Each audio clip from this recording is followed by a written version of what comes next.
Neil, to say the least, this has been an incredible 2 weeks that everyone has gone through, not only in the city of Ashland, but in Clark County as well. And take me back to a couple of weeks ago on that Friday, Saturday, Sunday, Monday, where it seemed like that was the main times that we saw the fires.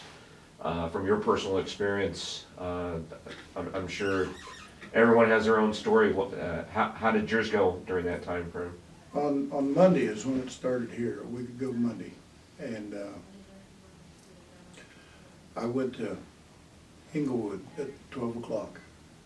And the Inglewood fire chief caught me and wanted to know if I would block traffic at the north edge of Inglewood, which I did. And as this fire got worse and the wind was out of the west-southwest, very little out of the south at that time, but it kept moving south. You could see it moving south.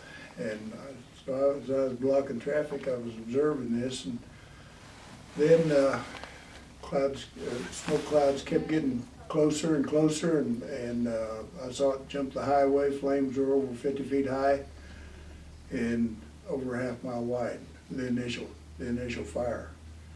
Shortly after that, this was close to 4 o'clock at that time, I saw the Inglewood Fire Department, 6 trucks, come down a dirt road beside me, turned south on the highway with sober faces. I followed them to Inglewood because there was nothing coming from the south going north on the highway. They got in town, parked their trucks by the post office, circled around and made a circle. And so I drove up and I said, "Bernie, what's going on?" And he said, "We're out of water. We have no electricity in town to pump water. We're going to try to start a backfire and burn back and save the town," which didn't help. The winds were too strong. So I escaped to the south and back to the east, and went 4 or 5 miles south and then back to the east, and went to my home at Protection at that time. And I knew they were evacuating Ashland, so I had my daughters and granddaughters and grandsons and their wives come to my home in Protection, along with a couple other families, and then we wound up escaping to Coldwater shortly after that, because they had evacuated Protection. Ashland didn't get to come back to town till the next day. Protection had been throughout the 2 days. It was evacuated 3 different times, so it was scary. Wasn't anything that I would want to wish off on anybody. So you and your son, how did it get started to the coordination of the Havertine efforts? I think, you know, as we look back on this, I think Janelle put something on Facebook, my daughter, Jeremy, line 3. and Jeremy. tagged me and my son and her husband, because we got a different set of friends. And people started sharing that, and it grew as big as a wildfire in a hurry. And so with that said, I think that was probably one of the first things of needing help here that we got. People started responding to that from far north as Minnesota, clear to the northwest, Vermont, Rhode Island, New Hampshire, upper state New York, Oregon, California, Kentucky, and all of the Midwest. And it was actually a fairly quick turnaround that you got your first. Very quick. That would have been like on Tuesday evening or Wednesday morning, and by I'm thinking Wednesday afternoon we started having hay coming to town. Hay and other supplies. People would bring groceries. We knew that there was at least 25 homes that people had lost, and finding displaced homes for those people. And there were other groups in town that were working on it, and then on Sunday night we met as about 18 of us, and we put together this group, the different things that people could handle in the group, and what there was. I mean, there was government relations, there was feeding hay, there was help needs, there was clothing, there was food. We had different groups, and we still got that, and we're gonna meet again Sunday night, this coming Sunday night. And we're on a group me text basis now where we're all together. Anybody's got a need or want or got something to share, well, it's all on there. And it's been working pretty good. It's been working pretty good. We probably got 30 loads of hay, 35 loads of hay in our yard out there. We developed a separate stack yard for this hay. And we got some fencing supplies in it. Fencing supplies have been coming a little later.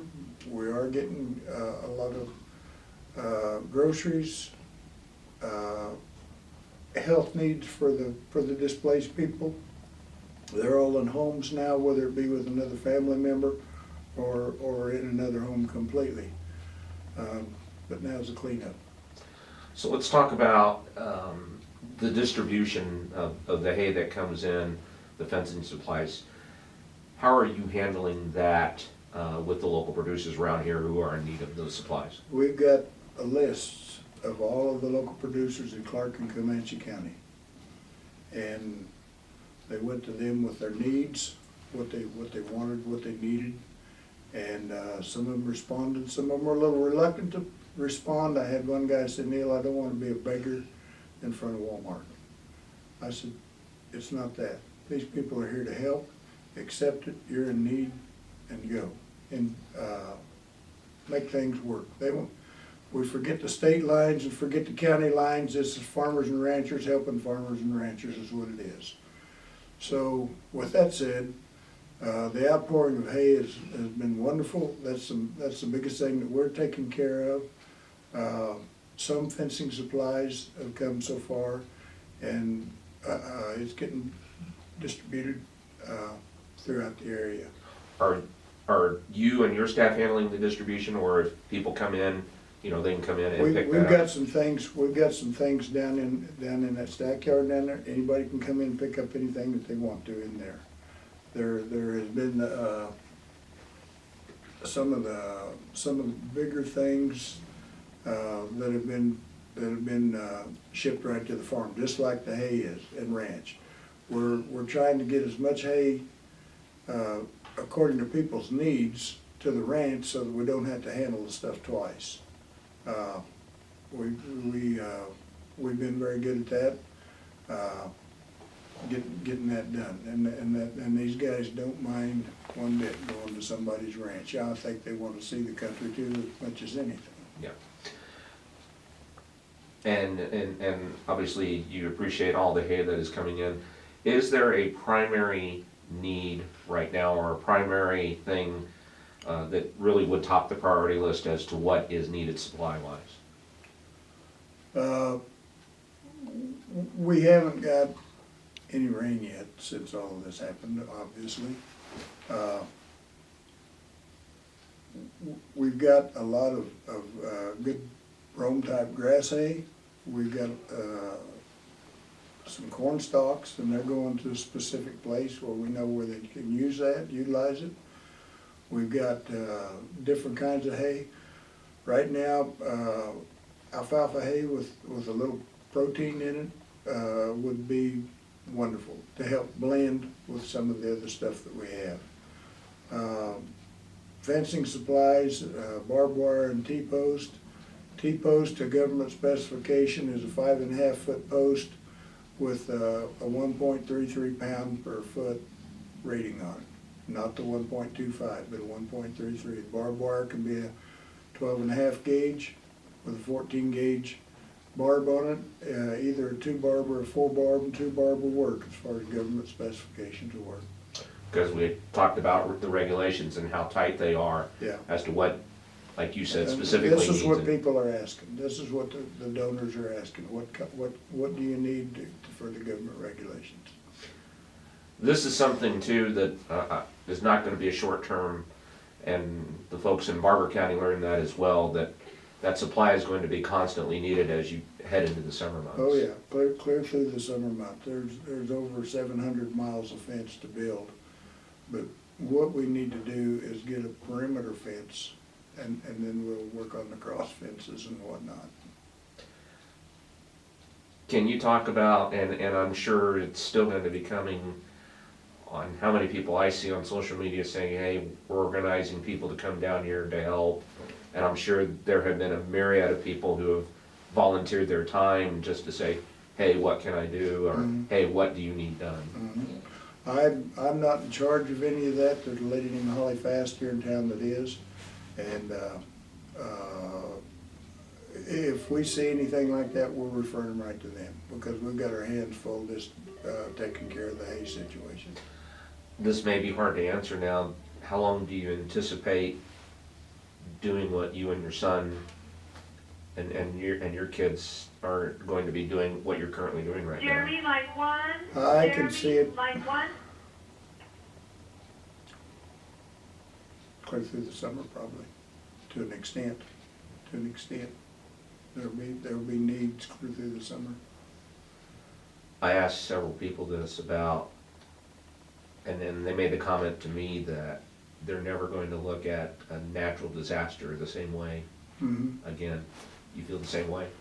You know, you don't take anything for granted in life.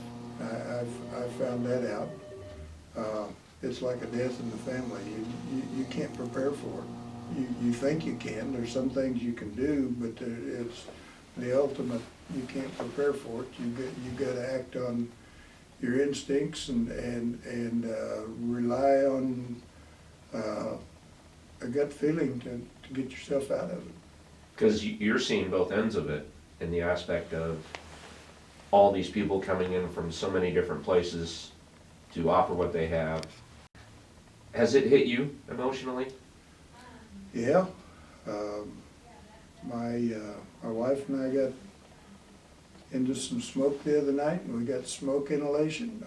We've had problems breathing, been to the doctor about it, and still having some problems. And it has caught up with the losses of these folks. And you know, my company relies on the farmer and rancher.